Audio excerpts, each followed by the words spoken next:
9 niñeras lo intentaron. Todas fracasaron, hasta que llegó ella con una voz suave, una canción olvidada y un corazón inmenso.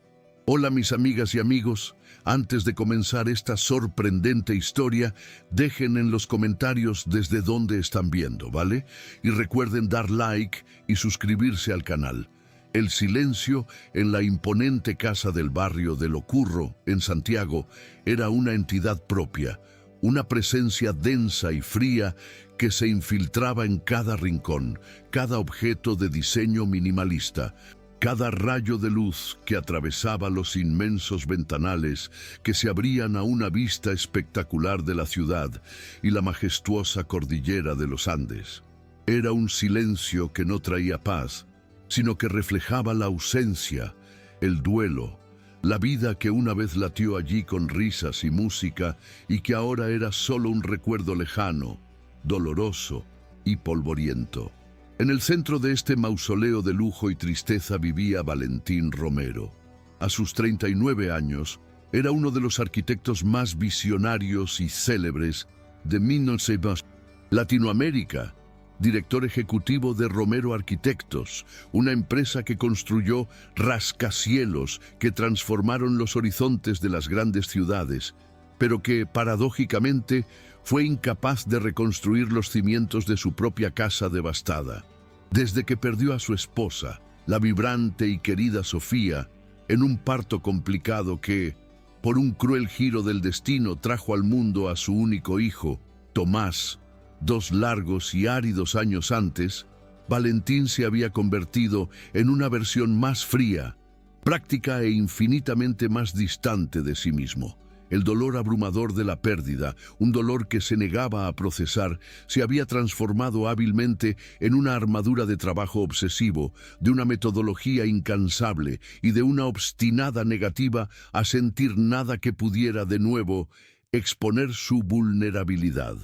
Se había convertido en un maestro en el diseño de espacios grandiosos para otros, pero había olvidado por completo cómo habitar su propia vida.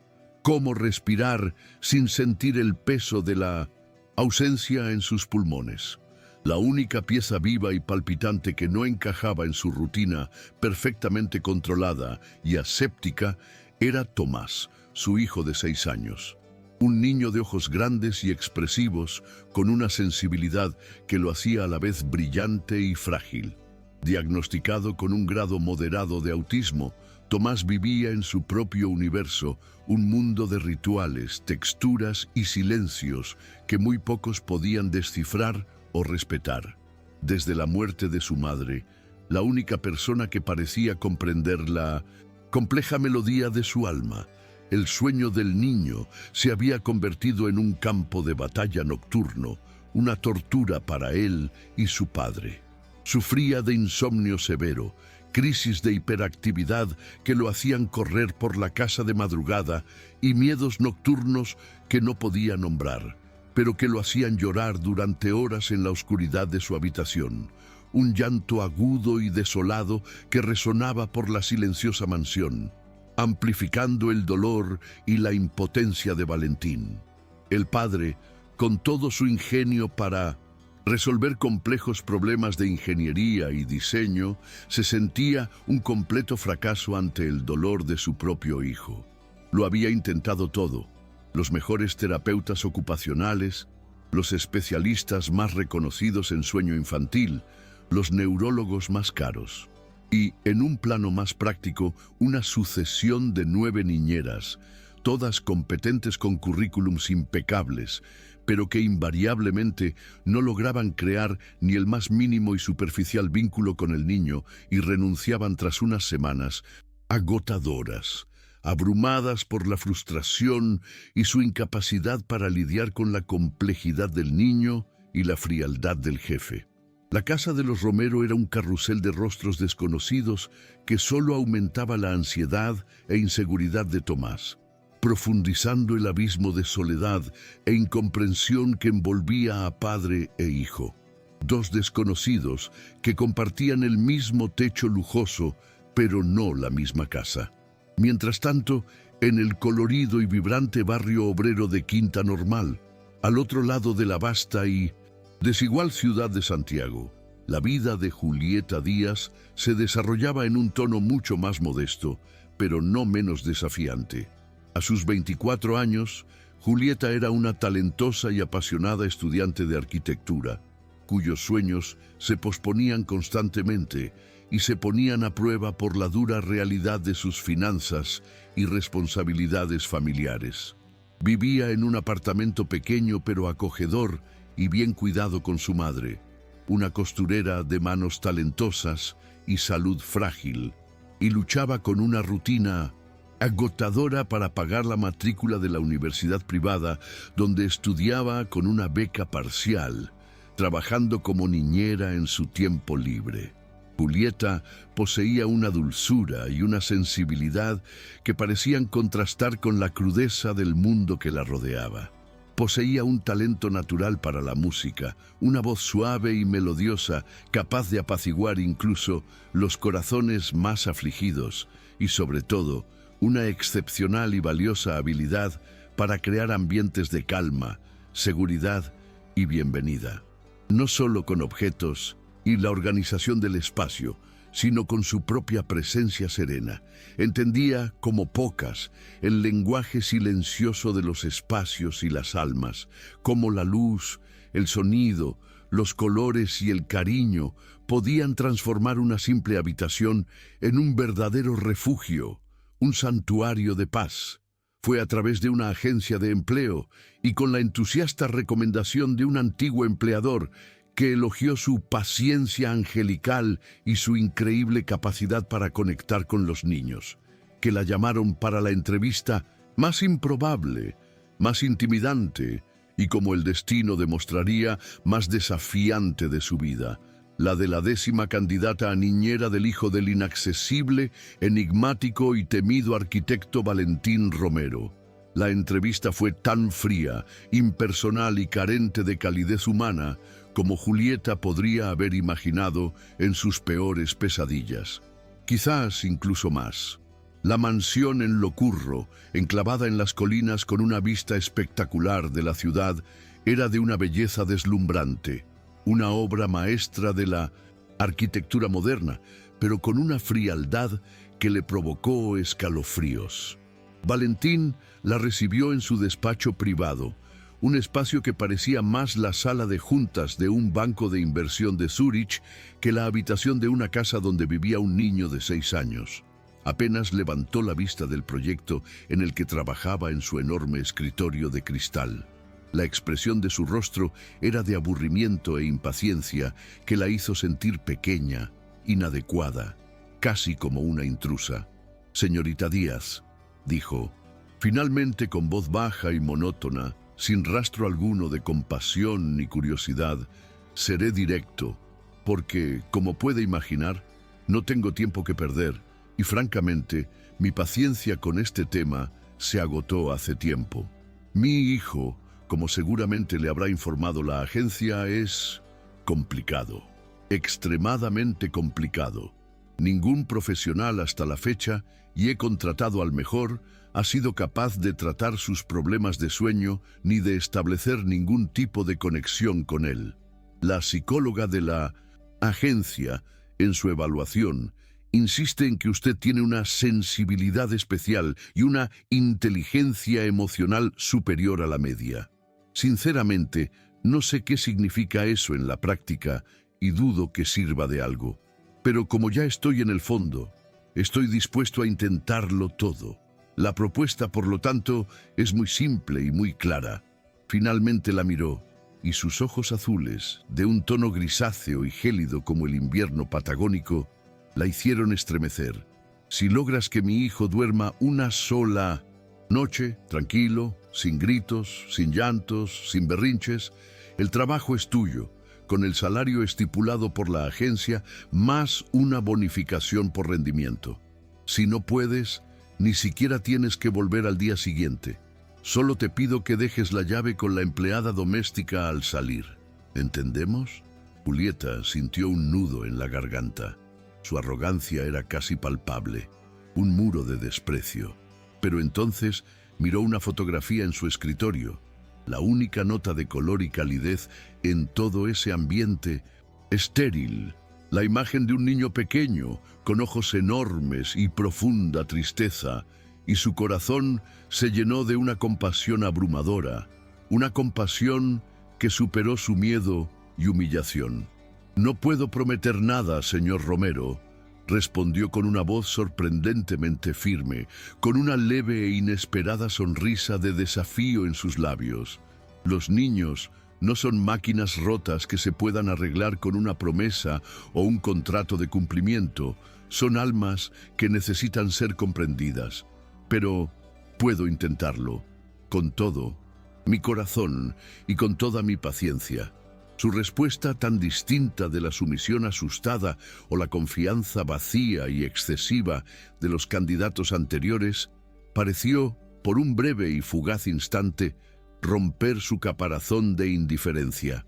La miró en silencio durante unos segundos, con un destello de sorpresa y quizás un respeto a regañadientes en los ojos, antes de volver a sus papeles con un gesto brusco que pretendía poner fin a la conversación. «Empieza esta noche. La institutriz te enseñará la habitación de mi hijo». La primera noche de Julieta en casa de los Romero fue una inmersión profunda en un universo de silencio, rituales y un dolor contenido que se palpaba en cada rincón de aquella casa enorme, fría y vacía. Tomás, como Valentín había anticipado, estaba pasando uno de sus peores y más agitados días. Se negaba a ducharse, a ponerse el pijama de dinosaurios que ella le ofrecía, a comer la deliciosa comida que la cocinera había preparado especialmente para él. Cualquier intento de Julieta por acercarse a él, por muy delicado y delicado que fuera, se topaba con gritos agudos, llantos desesperados o una obstinada negativa a establecer contacto visual. No quería jugar, no quería tocar ninguno de sus innumerables y sofisticados juguetes electrónicos, no quería escuchar ninguna de las historias que ella intentaba contarle. Simplemente paseaba por su espaciosa e impecablemente ordenada habitación como un pequeño animal enjaulado, meciéndose de un lado a otro y emitiendo sonidos repetitivos y monótonos que eran la única expresión angustiosa de su ansiedad y sufrimiento interior. Julieta, con una paciencia que parecía infinita y que provenía de una profunda empatía, no lo forzó, no lo presionó, no intentó imponer su voluntad. Recordó sus clases de psicología infantil en la universidad y la importancia de respetar el espacio y el tiempo de un niño con autismo. Simplemente se sentó en el suelo de su habitación, a una distancia prudencial para no asustarlo, y lo observó en 1900 silencio, intentando descifrar el lenguaje de su dolor, la gramática de su alma afligida. Y entonces, en lugar de intentar imponer una rutina o una actividad que él claramente rechazaba, hizo lo único que su corazón e intuición le decían. Empezó a cantar. No una canción de cuna tradicional de cancionero popular, ni una canción infantil animada y estimulante. Solo una suave y antigua melodía, casi un lamento, una canción folclórica de la isla de Chiloé que su abuela, nacida en el sur de Chile, Lechin Setún, cantaba de niña. Una melodía que hablaba de barcos de pesca, bosques encantados y estrellas que guiaban a los viajeros perdidos. Cantaba casi en un susurro, su voz dulce, clara y melodiosa llenaba el tenso silencio de la habitación, sin esperar reacción alguna, simplemente ofreciendo ese sonido como un bálsamo, como un hilo de seda, como una invitación a la calma y la seguridad. Poco a poco, casi imperceptiblemente, la suave y antigua melodía de Julieta comenzó a obrar su sutil y poderosa magia. Tomás, quien hasta entonces parecía completamente inmune a cualquier estímulo externo, inmerso en su propio e insuperable mundo de angustia, dejó de caminar. Se sentó en el suelo, al otro lado de la habitación, y la observó, con su pequeña cabeza morena ladeada, sus grandes ojos curiosos, antes tan llenos de agitación febril, ahora fijos en ella con una atención que ella no esperaba. Julieta no dejó de cantar. Continuó con su serena melodía, repitiéndola una y otra vez, como tejiendo una alfombra de sonidos, una red acústica de seguridad para que el alma asustada y agitada del niño pudiera finalmente descansar. Y entonces, lentamente, con una cautela que le partió el corazón a Julieta, comenzó a acercarse. Se arrastró por la suave y mullida alfombra, centímetro a centímetro, como un explorador cauteloso y desconfiado que avanza hacia un territorio completamente nuevo y desconocido. Julieta permaneció inmóvil, con la postura relajada, la voz firme, cantando, con el corazón latiendo con una anticipación que era casi una plegaria silenciosa. Finalmente, tras lo que pareció una eternidad, él llegó hasta ella, y, en un gesto que llenó el corazón de Julieta de una emoción tan abrumadora que tuvo que luchar para no llorar ni para dejar de cantar, apoyó su pequeña y cálida cabeza en su regazo, como un cachorro que, tras un largo y aterrador viaje, por fin encuentra el calor, el olor y la seguridad de su madre. Cerró los ojos, y su pequeño y tenso cuerpo, que antes vibraba de ansiedad, finalmente se relajó, entregándose por completo a esa sensación de paz y bienvenida. Y, al son de esa melodía que parecía provenir de un tiempo antiguo, de un lugar de pura magia y puro cariño, Tomás Romero, el niño que no dormía, se durmió. Un sueño profundo, sereno y apacible, por primera vez en muchísimos meses dolorosos. Julieta permaneció allí, sentada en el frío suelo de la lujosa habitación, sin atreverse a moverse, con el pequeño y precioso cuerpo dormido entre sus brazos, sintiendo el peso y la belleza de aquella confianza que había sido depositada en ella tan inesperada y tan profundamente. Lágrimas de alivio e inmensa compasión corriendo silenciosamente por su rostro. Mientras la pequeña y silenciosa revolución se desarrollaba en la habitación de Tomás, Valentín Romero llegó a casa antes de lo habitual, lo que en sí mismo era un evento de una rareza casi astronómica. Una importante reunión con inversores extranjeros se había cancelado a última hora y se encontró, para su consternación, con una noche inesperadamente libre, una noche que no sabía exactamente cómo llenar, un vacío en su agenda que reflejaba el vacío de su propia vida. Aparcó su lujoso coche en el silencioso garaje y entró en la mansión, preparándose psicológicamente para encontrar la escena habitual. Las luces de la casa en un tono bajo y melancólico, el silencio opresivo roto solo por el zumbido de los aparatos electrónicos y, muy probablemente, los sonidos de su hijo llorando o quejándose desde el piso de arriba, un sonido que ya se había convertido en la banda sonora de su fracaso como padre. Pero, para su inmensa y creciente sorpresa, la casa estaba sumida en un silencio diferente, un silencio que no era de vacío, de ausencia, de dolor. Era un silencio de paz, un silencio que lo intrigaba y, a la vez, lo alarmaba. Y entonces, aguzando el oído, lo oyó. Una voz femenina, increíblemente suave y melodiosa, que venía del piso de arriba, cantando una canción que no reconocía, pero que parecía contener en sus sencillas notas una calma, una dulzura y una ternura que no había oído en aquella casa desde hacía exactamente 2 años, desde que la voz de Sofía se había silenciado para siempre. La curiosidad, una sensación que rara vez se permitía sentir, lo invadió por completo. Subió las imponentes escaleras de mármol lentamente, casi de puntillas, quitándose los caros zapatos para no hacer el más mínimo ruido, sintiéndose como un ladrón, un intruso en su propia y suntuosa casa.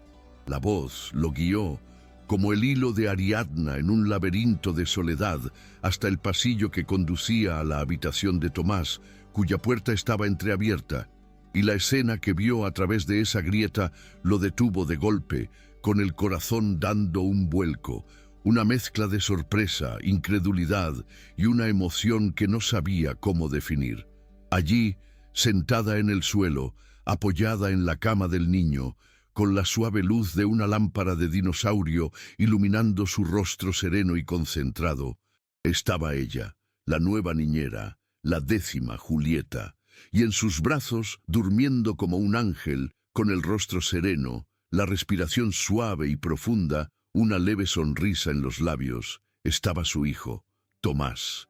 Valentín permaneció allí, de pie en el oscuro pasillo, oculto entre las sombras, observando aquella escena que parecía sacada de un sueño, del recuerdo de una vida que creía haber perdido irrevocablemente y para siempre.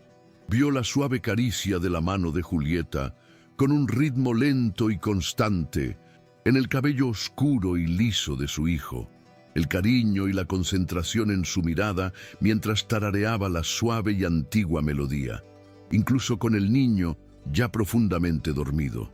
Vio la paz inconfundible en el rostro de Tomás, una paz que él, su propio padre, con todo su dinero, con todos sus recursos, con todos sus reconocidos especialistas y terapeutas, no había podido darle durante años.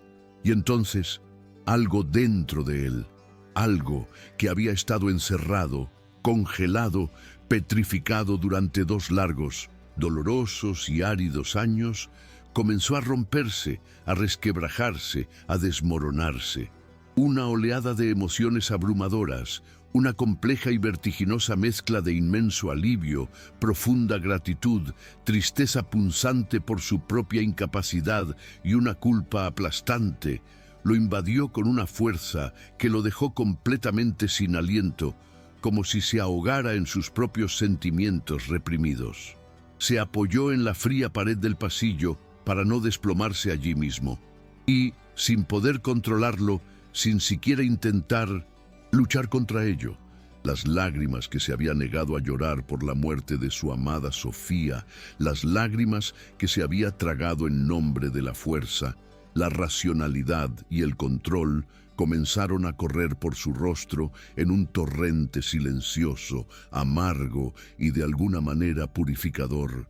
Un llanto silencioso pero convulsivo, el llanto de un hombre que, en ese preciso instante, se dio cuenta de su inmenso fracaso como padre, como viudo, como ser humano. Ella lo hizo, pensó, con el cuerpo temblando, por sollozos que intentaba sofocar con la mano para no despertar a su hijo y no ser descubierto en su vulnerabilidad. En una sola y miserable noche, esta desconocida, esta chica a la que apenas conozco, logró lo que yo, su padre, no he podido hacer durante años. Lo hizo dormir tranquilo, lo hizo sentir seguro, hizo lo que ni yo ni nadie en este mundo ha podido hacer desde que Sofía se fue. Y en ese momento de pura y absoluta vulnerabilidad, de dolor y alivio que se mezclaban en su pecho, Valentín Romero comprendió con una claridad que lo asustó y lo asombró a partes iguales, que la llegada de Julieta Díaz a su silenciosa y triste casa era mucho, mucho más que la simple y desesperada contratación de una nueva niñera. Era la llegada de algo que ni siquiera sabía que buscaba, algo que ni siquiera sabía que necesitaba, algo que podría, tal vez, solo tal vez, sanar no solo el profundo dolor de su hijo, sino también, y sobre todo, el suyo propio. A partir de aquella noche reveladora y transformadora, una nueva y delicada rutina comenzó a afianzarse en el hogar, antes silencioso y triste, de los Romero. Una rutina que ahora giraba en torno a la suave música de Julieta, el apacible silencio de Tomás y la presencia cada vez más atenta y curiosa de Valentín. La canción de cuna improvisada, nacida de la intuición y la compasión, se convirtió en un ritual sagrado, indispensable y largamente esperado para que Tomás se durmiera. Todas las noches, sin excepción, después de un baño, Caliente y una cena tranquila, Julieta se sentaba con él en su habitación, en el mismo sillón que ahora era su lugar, y cantaba. A veces eran las viejas canciones populares que su madre, una costurera de manos talentosas y alma poética, le había enseñado. Melodías que hablaban del árido paisaje del desierto de Atacama, las bravas olas del Pacífico, las llamas que pastaban bajo un cielo estrellado en el altiplano. Otras veces, cuando la inspiración le llegaba espontáneamente, inventaba encantadoras cancioncitas personalizadas al instante, con letras que hablaban de los dinosaurios, de Juguete de Tomás, sus colores favoritos o las aventuras que compartían juntos durante el día. Y la música, con su poder curativo y su magia inexplicable, empezó a obrar verdaderos milagros en la pequeña y antes atormentada alma de Tomás. El niño no solo empezó a dormir toda la noche, todas las noches, en un sueño profundo y sin pesadillas, sino que también empezó a florecer durante el día de una forma que dejaba a todos asombrados, incluidos sus terapeutas. La agitación constante y la ansiedad febril dieron paso a largos periodos de calma, concentración y enfoque. El silencio profundo, casi impenetrable, en el que vivía, se fue rompiendo poco a poco con nuevas palabras, con frases cortas y a veces incluso con preguntas curiosas que llenaban los corazones de Julieta y Valentín de una inmensa y conmovedora alegría. Empezó a sonreír con más frecuencia, a buscar el contacto visual, a mostrar afecto con pequeños gestos, como un abrazo incómodo o una caricia en la mano. Y sus dibujos, que antes eran garabatos caóticos y oscuros, ahora estaban llenos de formas reconocibles, colores vibrantes y, para la inmensa y conmovedora sorpresa de todos, pequeños soles radiantes y sonrientes. La transformación del niño era visible, palpable, un testimonio silencioso y elocuente del poder del cariño, la paciencia y la sensibilidad de su nuevo y extraordinario cuidador. Valentín Romero, por su parte, comenzó a observar a Julieta Díaz con una atención e intensidad que trascendían con creces la simple y aliviada gratitud de un padre. Había empezado a llegar temprano a casa deliberadamente, con la excusa de que debía terminar unos informes importantes en su despacho, pero en realidad lo hacía solo para tener el privilegio de escuchar, incluso a distancia, escondido en su propio refugio laboral, el sonido de su suave voz cantándole a su hijo. Esa serena melodía que ahora resonaba por la casa, hasta entonces silenciosa, era como un bálsamo para su alma cansada, un soplo de aire fresco en su existencia asfixiada por el dolor y la soledad. Empezó a fijarse en ella de una forma que nunca antes había percibido en ningún otro empleado de su casa ni de su empresa. Advirtió su invariable amabilidad y respeto hacia todo el personal de la casa, desde la cocinera, la señora Elvira, hasta el anciano y silencioso jardinero, el señor Pascual, tratando a todos con una dignidad y consideración poco comunes en ese entorno de jerarquías tan definidas. Observaba con creciente fascinación las conversaciones que mantenía con Tomás durante el día, la forma increíblemente inteligente y creativa en que respondía a las preguntas curiosas y a veces complejas del niño, cómo lograba transformar cualquier objeto sencillo, como una caja de cartón o una hoja seca del jardín, en un juguete fascinante, o cómo era capaz de transformar cualquier momento banal de la vida cotidiana, como la hora de la merienda, en una fantástica aventura.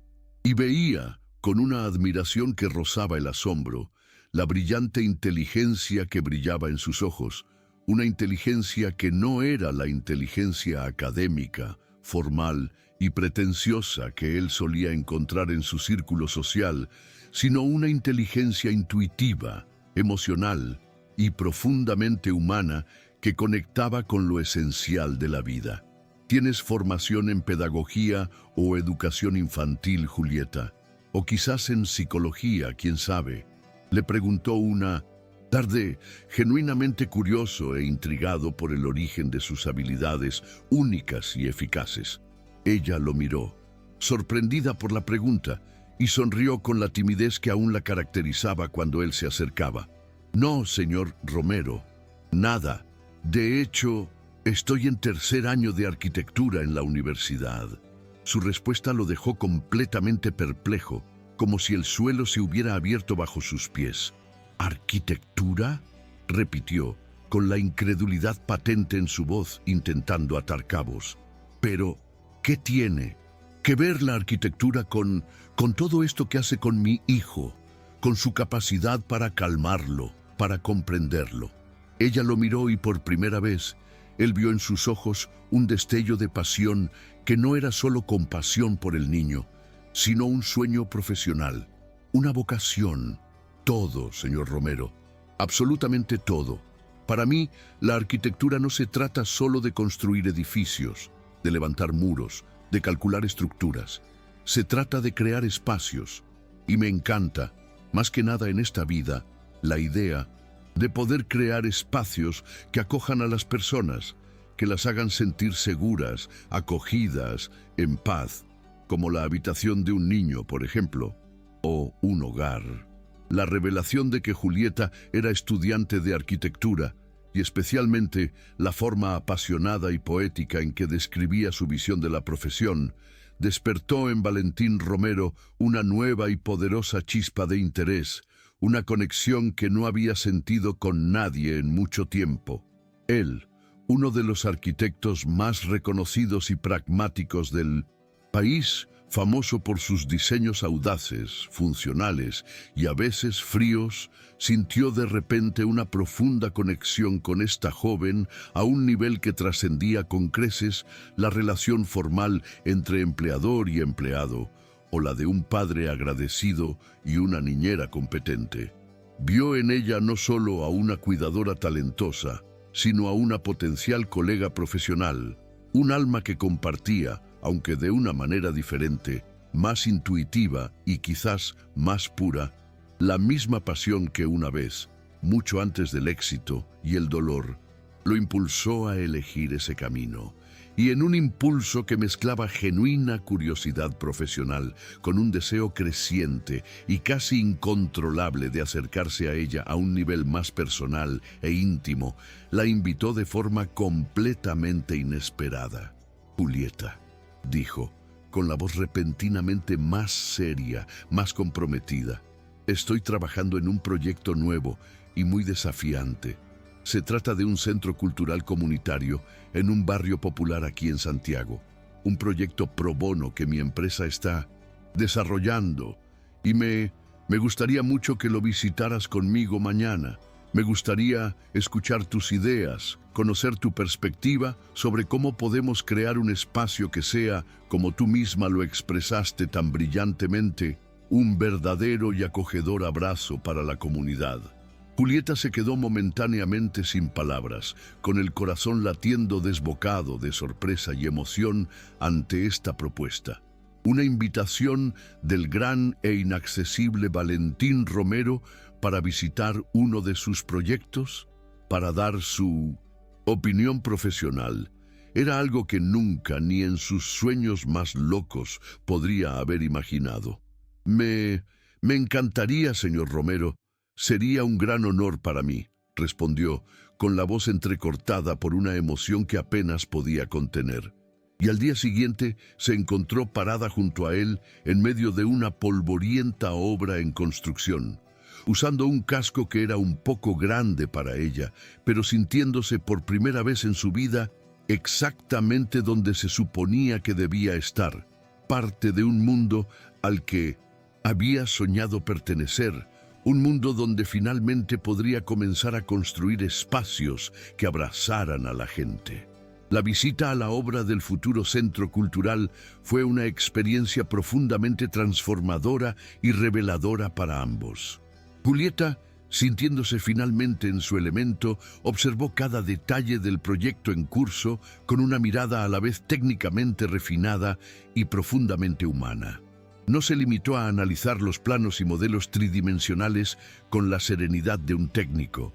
Recorrió el espacio en construcción, imaginando vívidamente a las personas que un día lo ocuparían, los niños que correrían y jugarían en esos patios, los ancianos que buscarían refugio, compañía y aprendizaje en esas salas, los jóvenes artistas que encontrarían allí un escenario para su talento, y sus comentarios, cuando Valentín, con genuino interés, los pidió, no eran los de un profano curioso, sino los de alguien con una visión arquitectónica única e innovadora y una profunda sensibilidad hacia las necesidades y deseos más profundos del alma humana.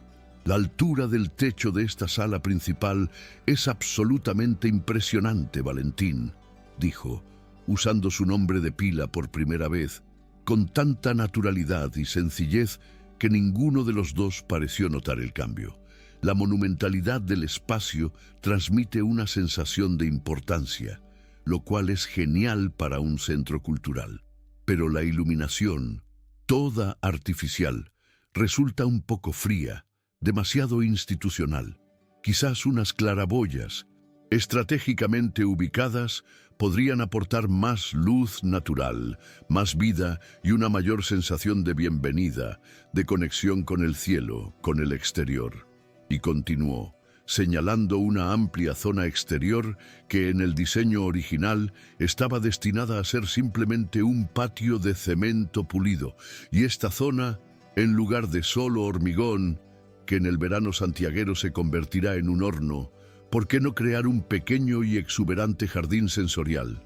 Un espacio con diferentes texturas en el suelo para que los niños caminen descalzos con plantas aromáticas que estimulen el olfato, con pequeñas fuentes de agua que produzcan sonidos relajantes. Un espacio que pueda usarse para clases al aire libre, para picnics. Un lugar que estimule todos los sentidos, especialmente para niños con necesidades especiales, como Tomás. Valentín la escuchó en silencio, completamente fascinado, no solo por la pertinencia e inteligencia de sus observaciones técnicas, sino sobre todo por la profundidad de su visión, por cómo era capaz de ver el potencial humano, la dimensión poética y sanadora de cada espacio. Comprendió, con una claridad que lo dejó asombrado, que su genio no residía solo en su voz serena y su corazón bondadoso, sino en su mente que creaba, transformaba, soñaba y, sobre todo, humanizaba la arquitectura. Tras la larga y estimulante visita al proyecto, sintiendo que la conversación, la conexión, no podía terminar ahí, entre el polvo y el ruido de la obra, Valentín, en otro de sus gestos, impulsivos, cada vez más frecuentes, cuando estaba con ella la invitó a almorzar.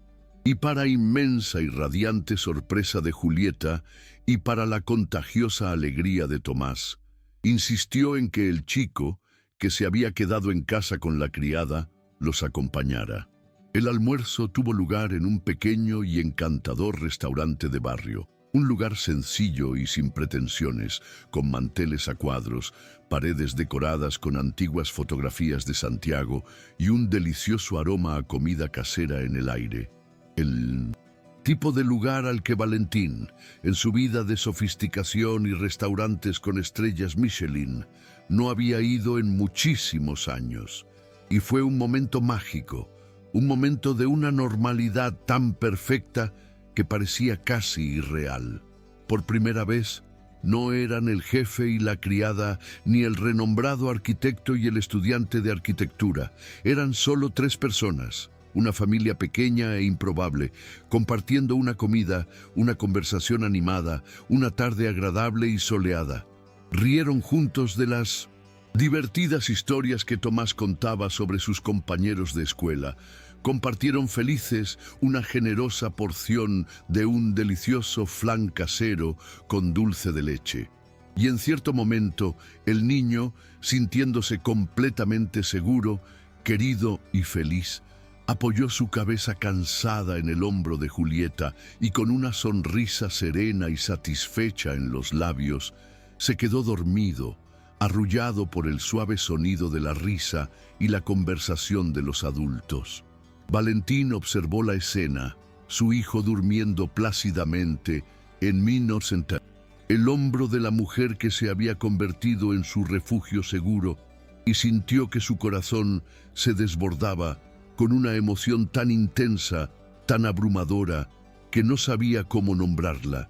Era una mezcla de profunda paz, infinita gratitud y una felicidad tan pura, tan simple y tan genuina que casi le dolía el pecho, y sintió, con absoluta e inquebrantable certeza, que algo fundamental e irreversible estaba cambiando dentro de él, que los gruesos y antiguos muros de hielo alrededor de su corazón finalmente se estaban derritiendo por completo, dando paso a un sentimiento nuevo, cálido, vibrante y peligrosamente real.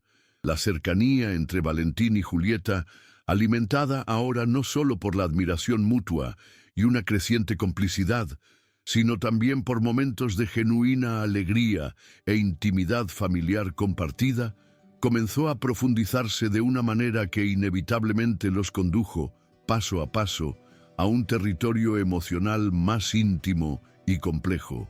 La noche de la fiebre alta de Tomás, unas semanas antes, había sido uno de esos puntos de inflexión, un catalizador involuntario que había acelerado el proceso de abrir sus corazones.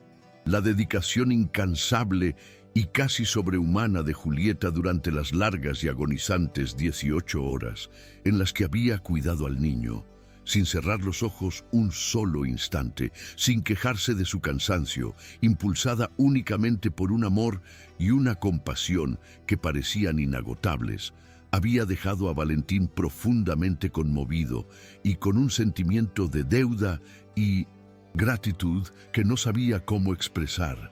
Al verla dormitando en un incómodo sillón junto a la cama de Tomás, con el rostro sereno y pálido a pesar de su evidente agotamiento, sintió una necesidad abrumadora e inaudita de cuidarla, de protegerla, de corresponder de alguna manera a todo el bien que les había hecho a él y a su hijo.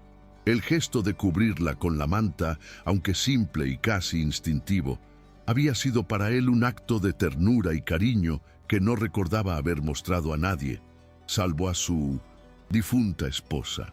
La conversación que siguió a ese gesto cuando ella despertó había sido una de las más sinceras y vulnerables que había tenido en toda su vida adulta.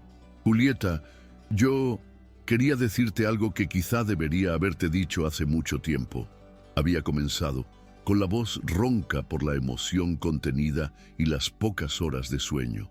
Sinceramente, no sé qué sería de nosotros, de mi hijo y de mí, sin tu presencia en nuestras vidas. Llegaste a esta casa en un momento de tanto silencio, tanta oscuridad y tanto dolor, y de una manera que aún no logro comprender, trajiste la música, la calma, la luz, la esperanza. Te estoy, y siempre te estaré, eternamente agradecida. Ella lo miró, sus grandes y expresivos ojos brillando en la tenue luz de la habitación, y su respuesta lo desarmó por completo, revelando la pureza y la generosidad de su alma. Solo hice lo que me dictaba el corazón, Valentín. Tomás, él me recuerda cada día, con su dulzura y fuerza, cuánto amor vale la pena, cuánto cariño puede sanar. Me curó de muchas penas que ni siquiera sabía que cargaba. El beso, el primero y tan esperado, se produjo una noche lluviosa y melancólica de invierno, unas semanas después, sellando definitivamente la transición de la profunda amistad al territorio del amor. Tomás ya dormía profundamente en su habitación, soñando, quizá, con pingüinos tenores o cóndores valientes, y la casa se sumió en la quietud de la noche, una quietud que ahora era de paz y no de soledad. Julieta, sentada en la sala hojeando uno de sus libros de arquitectura, tarareaba suavemente una canción de cuna, una costumbre que había adquirido para calmar a Tomás, pero que ahora, se dio cuenta, también la calmaba a ella. Valentín, que la observaba desde la puerta, con el corazón latiendo con fuerza, sintió que ya no podía posponerlo, que ya no podía reprimir lo que su corazón, su alma y su cuerpo le gritaban. «Julieta», dijo con la voz baja y un poco ronca, haciéndola levantar la vista del libro, con sorpresa. «Esa canción que cantas es tan hermosa, tan llena de una calma que no conocía. ¿Podrías...?» Dudó un momento. La vulnerabilidad en su mirada era casi palpable. «¿Podrías cantar para mí también?» Ella lo miró, y una sonrisa tímida, pero llena de infinita comprensión y ternura, se dibujó en sus labios. Se acercó lentamente, con la cautela de quien se acerca a un pájaro raro y asustado, y se sentó a su lado en el sofá. La tensión entre ellos, en ese momento, era una dulce, casi insoportable electricidad, una mezcla de deseo, miedo y una esperanza abrumadora. No dijo nada más. Simplemente la miró fijamente, sus ojos azules, antes tan fríos, ahora cálidos y suplicantes, pidiendo un permiso que iba más allá de las palabras, una invitación para que finalmente abriera la última puerta de su corazón. Y entonces la besó. Un beso lento y tierno, vacilante al principio, pero que se profundizó rápidamente. Un beso que era a la vez una disculpa por el pasado y una promesa para el futuro. Un beso que no era de posesión ni de pasión apremiante y egoísta, sino de profunda admiración reverente, de infinita gratitud. Un beso que fue la silenciosa pero elocuente confesión de un corazón que finalmente, tras tanto tiempo perdido en la oscuridad del dolor y la soledad, se permitió, con miedo y esperanza, volver a sentir. Sin embargo, como en toda historia donde mundos tan distintos y con reglas tan distintas se encuentran y se enamoran, el conflicto era una sombra inevitable en el horizonte. La cercanía cada vez más íntima e innegable entre Valentín Romero, el viudo millonario y uno de los solteros más codiciados de Santiago, y Julieta Díaz, la joven y humilde niñera de su hijo, por muy discretos y respetuosos que intentaran mantener, no pasó desapercibida para la mirada atenta y a veces crítica del mundo que los rodeaba. La primera en expresar clara y enérgicamente su desaprobación fue la directora del prestigioso y elitista colegio donde estudiaba Tomás, una mujer de mediana edad, rígida, conservadora y extremadamente apegada a las convenciones sociales de la alta sociedad chilena. En una reunión de rutina, convocada por ella para hablar del notable desarrollo del niño, confrontó a Valentín, no con alegría, sino con una preocupación que sonaba más a una acusación velada y prejuiciosa. «Señor Romero», dijo con tono profesoral y algo arrogante, ajustándose las gafas de diseño en la punta de la nariz, «hemos notado, con gran satisfacción, una mejora significativa y sorprendente en el comportamiento y la socialización del pequeño Tomás en los últimos meses, lo cual es sin duda maravilloso. Sin embargo», hizo una pausa dramática, «nuestro equipo de psicopedagogos y yo también hemos observado que ha desarrollado un apego extremadamente fuerte y, me atrevería a decir, excesivo y quizás incluso dañino, a su nueva niñera, la señorita Díaz.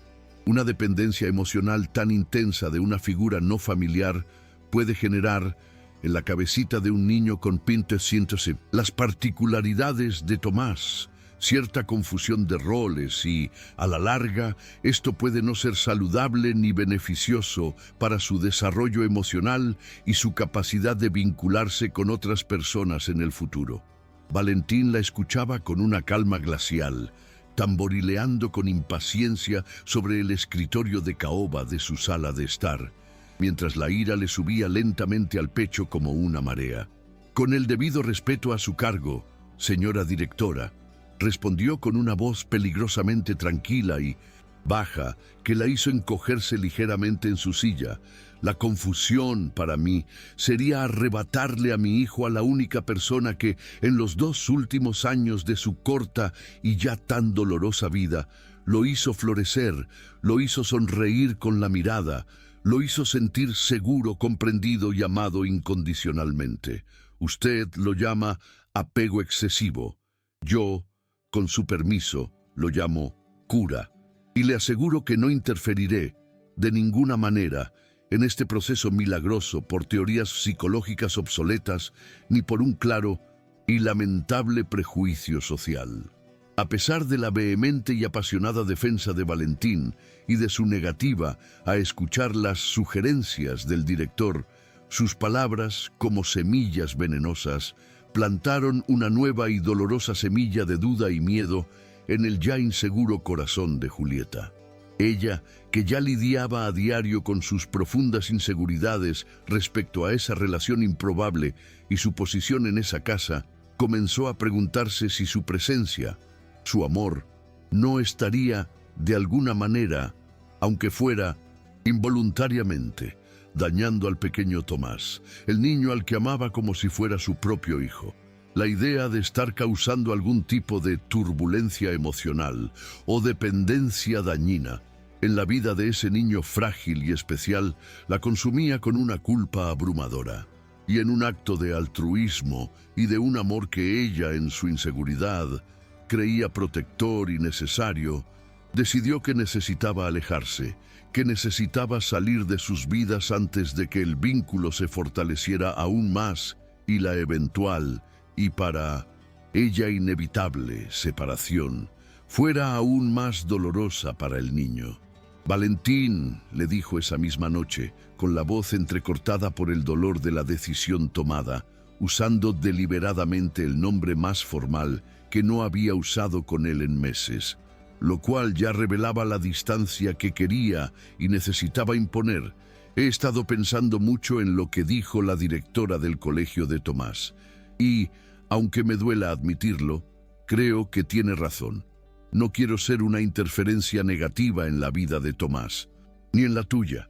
Es mejor que me vaya, es mejor que busque otro trabajo antes de que su apego a mí se haga aún mayor, más profundo y, en consecuencia, aún más doloroso para él cuando inevitablemente tenga que irme algún día.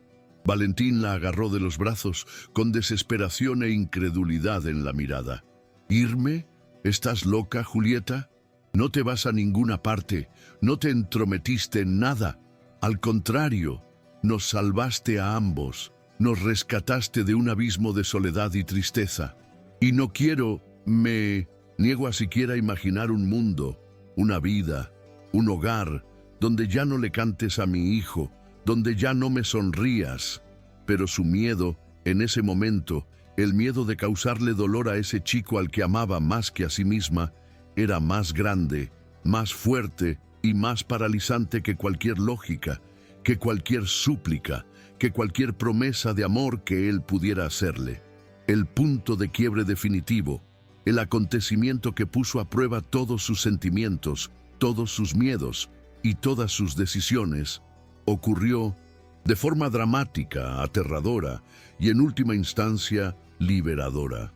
Tomás, con la sensibilidad agudizada de un niño con autismo, notó de inmediato el cambio en el ambiente de la casa, el sutil distanciamiento de Julieta, la creciente y silenciosa tensión entre ella y su padre. Y, sintiéndose amenazado, inseguro, temeroso de perder de nuevo la única figura de afecto y seguridad que había conocido desde la muerte de su madre, entró en una crisis de profunda angustia.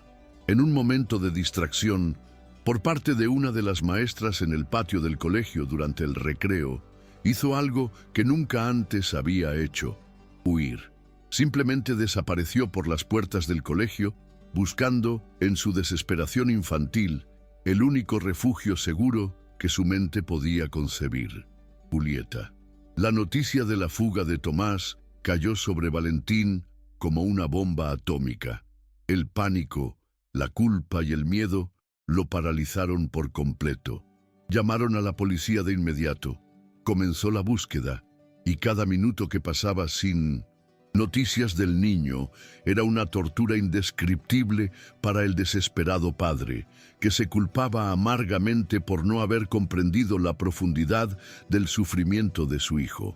Fue entonces cuando, en medio del caos y la desesperación, tuvo una intuición, una certeza que no provenía de su mente lógica, sino del corazón de su padre. Tomás no estaba perdido. De alguna manera, buscaba a Julieta. Y sabía, con una certeza casi mística, dónde encontrarla. Los fines de semana, para complementar sus ingresos y mantener viva su conexión con el arte, la gente y la vida real, Julieta trabajaba en un pequeño y encantador puesto en la famosa y tradicional feria de antigüedades de San Telmo, un lugar que amaba y que le traía paz.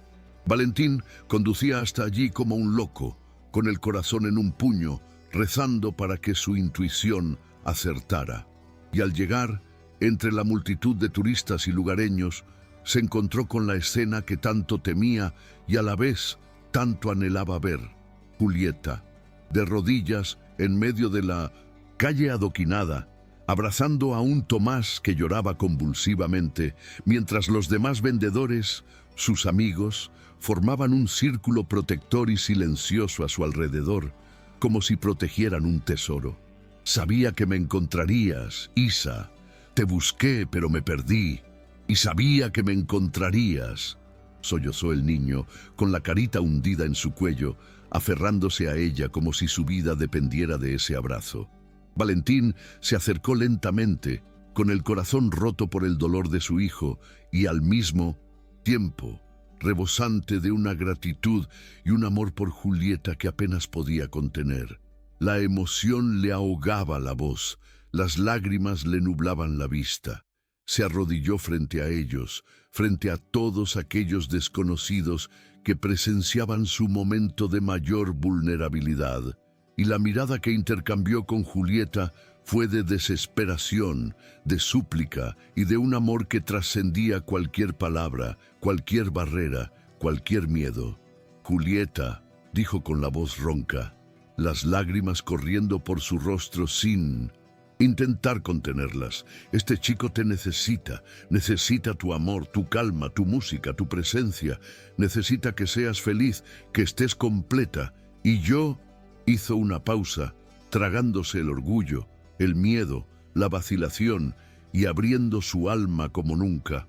Yo también te necesito, Julieta, más de lo que he necesitado a nadie ni a nada en toda mi vida. Por favor, te lo suplico, vuelve a casa, vuelve a nuestro hogar, vuelve para ser su madre, y si me aceptas, para ser mi esposa, mi compañera, mi amor, para siempre. Su súplica tan sincera, tan desesperada, la visión del sufrimiento de Tomás y la certeza que ahora habitaba su propio corazón inquebrantable, finalmente rompieron las últimas y más resistentes barreras de Julieta.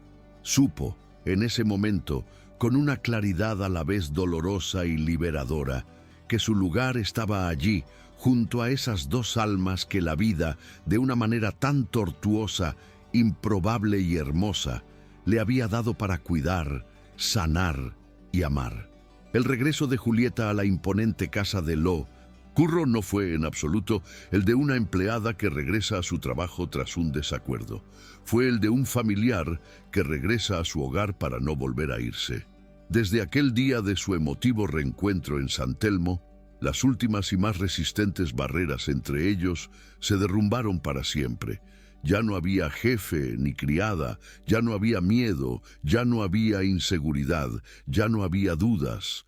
Solo había una familia aún en construcción, una familia con sus propias complejidades, pero una familia ya cimentada sobre los inquebrantables cimientos del amor, el perdón, la aceptación y la necesidad mutua. Con una generosidad que no esperaba absolutamente nada a cambio, y con un orgullo que lo hacía sonreír, Valentín se aseguró de que Julieta no abandonara sus propios sueños importantes por el bien de su nueva vida. No solo le pagó la carrera de arquitectura, sino que se convirtió en su mayor y más entusiasta apoyo. comentando sus proyectos, celebrando sus buenas notas y admirando su talento, que ahora florecía sin restricciones.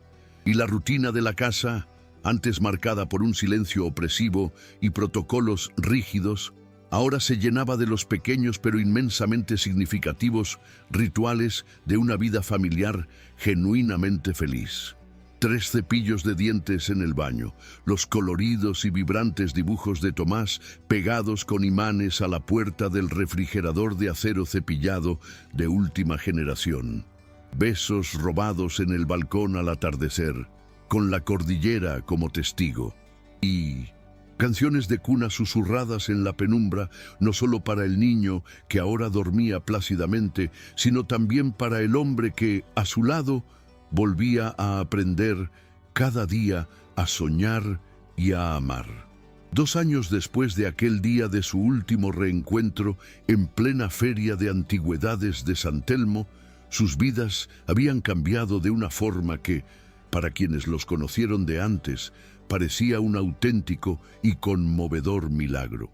Julieta Díaz, con su innegable talento y su incansable dedicación, se graduó con honores en arquitectura y recibió un premio excepcional por su proyecto final de carrera, que consistía en un centro de terapia y acogida innovador y humano para niños con necesidades especiales.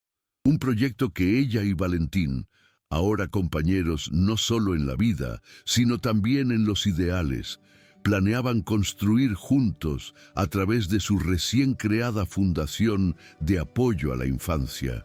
Tomás, ahora un niño de 8 años, era un niño completamente distinto del pequeño, asustado y retraído que Julieta había conocido. El diagnóstico de autismo seguía ahí, formando parte de él, pero con amor incondicional, seguridad emocional y terapias adecuadas, que ahora se aplicaban en un ambiente de alegría y estimulación.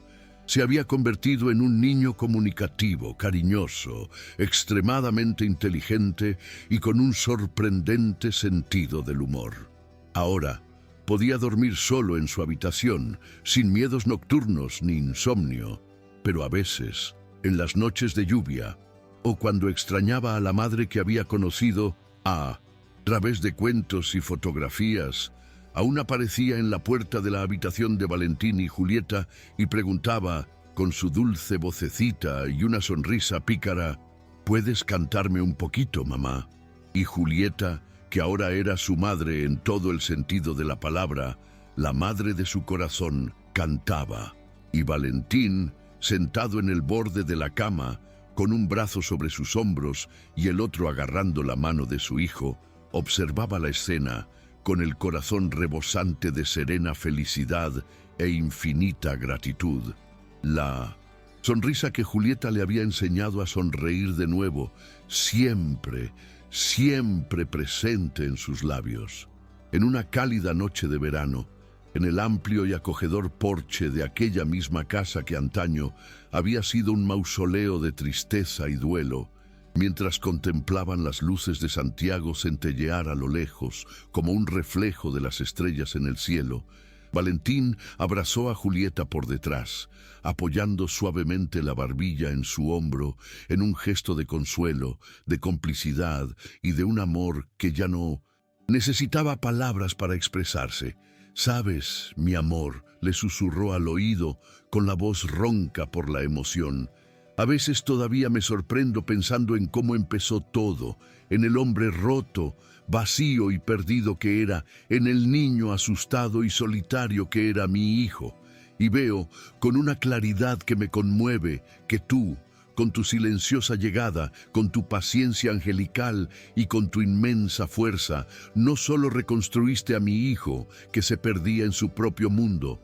Tú, pacientemente, ladrillo a ladrillo, nota a nota, con tu amor y tu música, me reconstruiste a mí, reconstruiste mi alma».